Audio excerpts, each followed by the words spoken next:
രാജ്യത്ത് കോവിഡ് കേസുകൾ വർദ്ധിക്കുന്ന ഒരു സാഹചര്യമാണ് ഇപ്പോൾ ഉള്ളത്. ചൈനയിലാണ് വീണ്ടും ഒരിടവേളയ്ക്ക് ശേഷം വീണ്ടും വർദ്ധിച്ചിരിക്കുന്നത്. അതുപോലെ തന്നെ നമ്മുടെ രാജ്യത്തും വന്നിട്ടുണ്ട്. അതിൽ കേരളം, തമിഴ്നാട് ആ ഒരു ഭാഗങ്ങളിലാണ് കൂടുതലായിട്ട് കേസുകൾ റിപ്പോർട്ട് ചെയ്തിട്ടുള്ളത്. അതിലിപ്പോൾ കേരളത്തിൽ എടുത്തു പറയുകയാണെങ്കിൽ നമ്മുടെ കോട്ടയം ജില്ലയിലാണ് കൂടുതൽ കേസുകൾ റിപ്പോർട്ട് ചെയ്തിട്ടുള്ളത്. കൂടുതൽ ജാഗ്രത പാലിക്കണമെന്നാണ് ആരോഗ്യ വകുപ്പിൽ നിന്ന് നമുക്ക് കിട്ടുന്ന നിർദ്ദേശങ്ങളും. നമ്മൾ ആ ഒരു സമയത്ത് പാലിച്ചിട്ടുള്ള മാർഗനിർദ്ദേശങ്ങളെല്ലാം തന്നെ വീണ്ടും പാലിക്കണമെന്നാണ് പറയുന്നത്.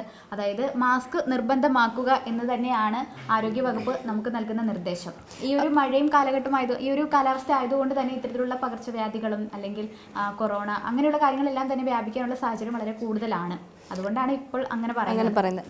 പിന്നെ നമ്മൾ പറയേണ്ട ഒരു കാര്യം എന്ന് വെച്ചാൽ സംസ്ഥാനത്ത് ഇപ്പോൾ കോവിഡ് ആശങ്കപ്പെടേണ്ട ഒരു സാഹചര്യം ഇല്ല, നിലവിൽ ആശങ്കപ്പെടേണ്ട സാഹചര്യം ഇല്ല എന്നാണ് ആരോഗ്യ വകുപ്പ് നൽകുന്ന ഒരു നിർദ്ദേശം എന്ന് പറയുന്നത്. നിലവിലിപ്പോൾ സംസ്ഥാനത്ത് 519 കേസുകളാണ് ഇപ്പോൾ വ്യക്തമായിട്ടും റിപ്പോർട്ട് ചെയ്തിരിക്കുന്നത്. കൂടുതലായിട്ടും ഇപ്പോൾ നേരത്തെ പറഞ്ഞ പോലെ തന്നെ കോട്ടയം ജില്ലയിലാണ് കൂടുതലായിട്ടും കേസുകൾ റിപ്പോർട്ട് ചെയ്തിരിക്കുന്നത്. പിന്നെ ഈ ഒരു മഴ എന്നുള്ളൊരു സാഹചര്യം കൂടി കണക്കിലെടുത്ത് ഇങ്ങനെയുള്ള കോവിഡ് പോലത്തെ മഹാമാരികൾ പെട്ടെന്ന് മനുഷ്യരിലേക്ക് എത്താനുള്ളൊരു സാഹചര്യം കൂടി കൂടുതലാണ് ആ ഒരു സാഹചര്യം. അതുപോലെ തന്നെ മെയ് 26 വരെയുള്ള കണക്ക് നോക്കുമ്പോൾ 1009ഓളം കേസുകളാണ് രാജ്യത്ത് റിപ്പോർട്ട് ചെയ്തിട്ടുള്ളത്.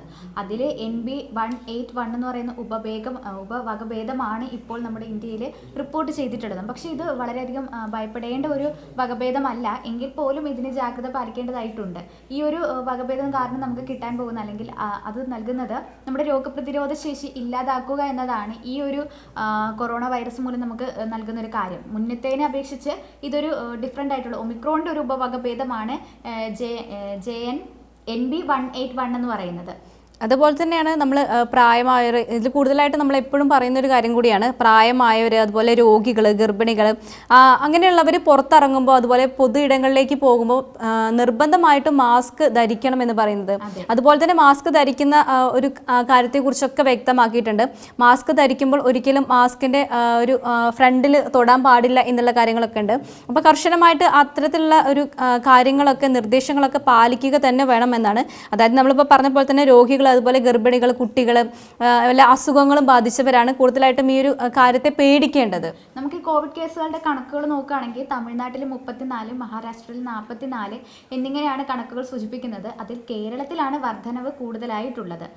പിന്നെ കൃത്യമായിട്ടുള്ളൊരു കണക്ക് ശേഖരം ഈ സംസ്ഥാനങ്ങളിലൊന്നും തന്നെ നടത്താത്തത് കൊണ്ട് തന്നെ ആവണം നമ്മുടെ കേരളത്തിൽ കണക്കുകൾ കൃത്യമായ രീതിയിൽ ശേഖരിക്കുന്നത് കൊണ്ടും നമ്മുടെ ഇവിടെ വർദ്ധിച്ചു നിൽക്കുന്നതായിട്ട് കാണാൻ കഴിയുന്നത്. അത് തന്നെയാണ് ആരോഗ്യവകുപ്പും പറയുന്നത്. നമ്മൾ കൃത്യമായിട്ടുള്ള രീതിയിൽ കണക്കുകൾ അല്ലെങ്കിൽ ഇത്തരത്തിലുള്ള എന്തെങ്കിലും കേസ് വരുമ്പോൾ അത് പോസിറ്റീവ് ആണെന്ന് തെളിയിക്കുകയാണെങ്കിൽ അത് കോവിഡ് കേസിന്റെ ആ ഒരു ലിസ്റ്റിൽ ഉൾപ്പെടുത്തുകയും നമ്മുടെ എണ്ണം വർദ്ധിക്കുകയും ചെയ്യുന്നുണ്ട്. ബാക്കി സംസ്ഥാനങ്ങളിലെ അവർ അത്രയും റിപ്പോർട്ട് ചെയ്യാത്തത് കൊണ്ടാണ് അവിടെ എണ്ണം കുറവാണെന്ന് കാണിക്കുന്നത്.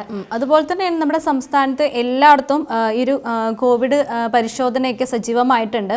അപ്പോൾ ഇങ്ങനെയുള്ള വല്ല സിംറ്റംസും കാണുകയാണെങ്കിൽ എല്ലാവരും പെട്ടെന്ന് തന്നെ ഒരു ഡോക്ടറെ സന്ദർശിക്കേണ്ടത് അത്യാവശ്യമാണ്. ഈ സിംറ്റംസ് എന്ന് പറയുന്നത് ശരീര താപനിലയിൽ നേരിയ തോതിലൊരു താപനില കുറച്ച് വർദ്ധിക്കുന്ന രീതിയും പിന്നെ മൂക്കൊലിപ്പ്, തൊണ്ടവേദന, തലവേദന, ക്ഷീണം എന്നിവയൊക്കെയാണ് ഒരു പ്രധാനപ്പെട്ട ഒരു ലക്ഷണം എന്ന് പറയുന്നത്. അതേസമയം ഇതിൽ നമ്മൾ കൂടുതലായിട്ട് ശ്രദ്ധിക്കേണ്ടത് പ്രായമായവരും, നേരത്തെ പറഞ്ഞ പോലെ കുഞ്ഞുങ്ങളും, പിന്നെ അതുപോലെ വൃക്ക സംബന്ധമായിട്ടുള്ള രോഗങ്ങളുള്ളവരും, ശ്വസന സംബന്ധ രോഗങ്ങളുള്ളവരും, അതായത് മറ്റു രോഗങ്ങളുള്ളവരാണ് കുറച്ചും കൂടി ഭയപ്പെടേണ്ടതായിട്ടുള്ളത്. അതുപോലെ കഴിഞ്ഞ കോവിഡ് കാലത്ത് തീവ്ര പരിചരണത്തിൽ ഉണ്ടായിരുന്നവർ അല്ലെങ്കിൽ ഹൈ റിസ്ക് കാറ്റഗറിയിൽ ഉണ്ടായിരുന്ന കുറച്ച് പേരുണ്ടാവും. അവരും ഇത്തവണത്തെ ഈ ഒരു കൊറോണ സമയത്ത് കുറച്ചും കൂടി ജാഗ്രത പുലർത്തേണ്ടവരാണ്. അവർ കൃത്യമായിട്ട് ഐസൊലേഷൻ വാർഡുകളോ അല്ലെങ്കിൽ അത്തരത്തിൽ ബാക്കിയുള്ള സമ്പർക്കം കുറയ്ക്കാനായിട്ട് ശ്രമിക്കുക. കാരണം വന്നു കഴിഞ്ഞാൽ പിന്നീട് അതിൽ നിന്ന് റിക്കവർ ചെയ്യാൻ കുറച്ച് ബുദ്ധിമുട്ടായിരിക്കും എന്നതുകൊണ്ടാണ് ഇത്തരത്തിലുള്ള മാർഗ്ഗനിർദ്ദേശങ്ങൾ ആരോഗ്യവകുപ്പ് നൽകുന്നത്. അതേപോലെ തന്നെയാണ് ഇപ്പോൾ ഈ മഴ കനത്തൊരു സാഹചര്യത്തിൽ ഇപ്പോൾ ക്യാമ്പുകളൊക്കെ തുറന്നിട്ടുണ്ട്. പല ജില്ലകളിലാണെങ്കിലും ക്യാമ്പുകളൊക്കെ പ്രവർത്തിക്കാൻ തുടങ്ങിയിട്ടുണ്ട്. അപ്പോൾ അവിടെയാണെങ്കിലും തന്നെ കർശനമായ ഒരു നിർദ്ദേശവും അതുപോലെ തന്നെ അധികം ആളുകൾ കൂടുതലായിട്ട് സമ്പർക്കത്തിൽ ഏർപ്പെടാതിരിക്കാൻ വേണ്ടിയുള്ള നിർദ്ദേശങ്ങളും അതുപോലെ സംവിധാനങ്ങളൊക്കെ തന്നെ ഏർപ്പെടുത്തിയിട്ടുണ്ട് എന്നുള്ളൊരു കാര്യം കൂടിയുണ്ട്. പിന്നെ വേറൊരു കാര്യം എന്ന് വെച്ചാൽ ഈ ഒരു ആഴ്ചക്കിടയിൽ 2 കോവിഡ് മരണം റിപ്പോർട്ട് ചെയ്തിട്ടുണ്ട് നമ്മുടെ സംസ്ഥാനത്ത്. ബാംഗ്ലൂരിലും ആണെന്നാണ് എൻ്റെ വിശ്വാസം. അല്ലേ? സംസ്ഥാനത്ത് റിപ്പീറ്റ്. ഓക്കെ. ഒരാഴ്ചക്കിടയിൽ 2 കോവിഡ് മരണമാണ് സംസ്ഥാനത്ത് റിപ്പോർട്ട് ചെയ്തിരിക്കുന്നത് എന്നാണ് നമുക്ക് കിട്ടുന്ന ഒരു സൂചന എന്ന് പറയുന്നത്. അതുപോലെ തന്നെ കോട്ടയം, തിരുവനന്തപുരം, എറണാകുളം, പത്തനംതിട്ട, തൃശ്ശൂർ ജില്ലകളിലാണ് രോഗബാധിതർ ഏറ്റവും കൂടുതലായിട്ടുള്ളത് അവിടേക്കാണ്. നമ്മൾ നേരത്തെ തന്നെ പറഞ്ഞു 50-somethingോളം ആളുകൾ കോട്ടയം ജില്ലയിൽ മാത്രമായിട്ട് പോസിറ്റീവ് ആയിരുന്നു എന്നുള്ളൊരു ഫലം നമുക്ക് ലഭിച്ചിട്ടുണ്ട്. അതെ, എന്തായാലും ഇതിൽ പ്രത്യേകം ശ്രദ്ധിക്കേണ്ട കാര്യം എപ്പോഴും പറയുന്നൊരു കാര്യമാണ് മാസ്ക് നിർബന്ധമായിട്ട് ധരിക്കാനായിട്ട് ശ്രമിക്കുക എന്നതാണ്. അതായത് ഹോസ്പിറ്റലുകളിൽ പോകുമ്പോൾ അല്ലെങ്കിൽ മറ്റ് പൊതുസ്ഥലങ്ങളിലേക്ക് പോകുമ്പോൾ അത്തരമുള്ള സ്ഥലങ്ങളിലെല്ലാം മാസ്ക് നിർബന്ധമായിട്ട് ധരിക്കാനും വ്യക്തിശുചിത്വം പാലിക്കാനായാലും കൈകൾ കഴുകാനായാലും അത്തരത്തിലുള്ള കാര്യങ്ങളെല്ലാം തന്നെ ശ്രദ്ധിക്കുക. ആ ഒരു കോവിഡ് കാലത്ത് നമ്മൾ എങ്ങനെയാണോ നമ്മൾ അതിനെ മറികടന്നത്, അതുപോലെ തന്നെ ഇപ്പോഴും ഒരു കോവിഡ് കാലം വലിയ രീതിയിൽ വരാതെ അല്ലെങ്കിൽ ലോക്ക്ഡൗൺ ആവാനുള്ളൊരു സാഹചര്യം കൊടുക്കാതെ നമ്മൾ ഇപ്പോഴേ ഒരു ജാഗ്രത പാലിച്ചു കഴിഞ്ഞാൽ നമുക്കതിനെ മറികടക്കാൻ കഴിയുമെന്നാണ് ആരോഗ്യ വിദഗ്ധർ പറയുന്നത്. അതേപോലെ തന്നെയാണ് നമ്മളിപ്പോൾ 2 മരണങ്ങൾ പറഞ്ഞല്ലോ. അപ്പോൾ 2 മരണങ്ങളും റിപ്പോർട്ട് ചെയ്തിരിക്കുന്നത് ഒന്ന് കൊല്ലത്തും ഒന്ന് തിരുവനന്തപുരത്തുമാണ് കോവിഡ് മരണം റിപ്പോർട്ട് ചെയ്തിരിക്കുന്നത്. അതുകൊണ്ട് ഇപ്പം നമ്മുടെ ഈ ഒരു മഴയും കൂടി ആയതുകൊണ്ട് അതിന്റെ ഒരു സാഹചര്യത്തിൽ കുറച്ച് കൂടുതലായിട്ട് സാഹചര്യം വളരെ ഗുരുതരമായിട്ടുള്ള. അപ്പം നമ്മുടെ രാജ്യത്തെ അപേക്ഷിച്ച് ഇങ്ങനെ നോക്കുകയാണെങ്കിൽ തന്നെ നമ്മൾ ഏറ്റവും കൂടുതൽ കേരളത്തിലാണ് ഈ ഒരു രോഗം കൂടുതലായിട്ടുള്ളത്. കൂടുതൽ കാണിക്കുന്നത് നമ്മുടെ കേരളത്തിലാണ്. അതുപോലെ തന്നെ മഴയും കൂടി ആയതുകൊണ്ട് മറ്റു പല പകർച്ചവ്യാധികളും വരുന്നൊരു സമയമാണ്. അതുകൊണ്ട് നമ്മൾ ഹോസ്പിറ്റൽസിലൊക്കെ പോകുമ്പോൾ ഇത് സ്പ്രെഡ് ആവാനുള്ള ചാൻസ് വളരെയധികം കൂടുതലാണ്. ഒരു ചെറിയൊരു ജലദോഷം കൊണ്ട് പോകുമ്പോൾ നമുക്ക് വേറെ വലിയ രോഗങ്ങളുമായിട്ട് തിരിച്ചു വരേണ്ട ഒരു അവസ്ഥ വരും.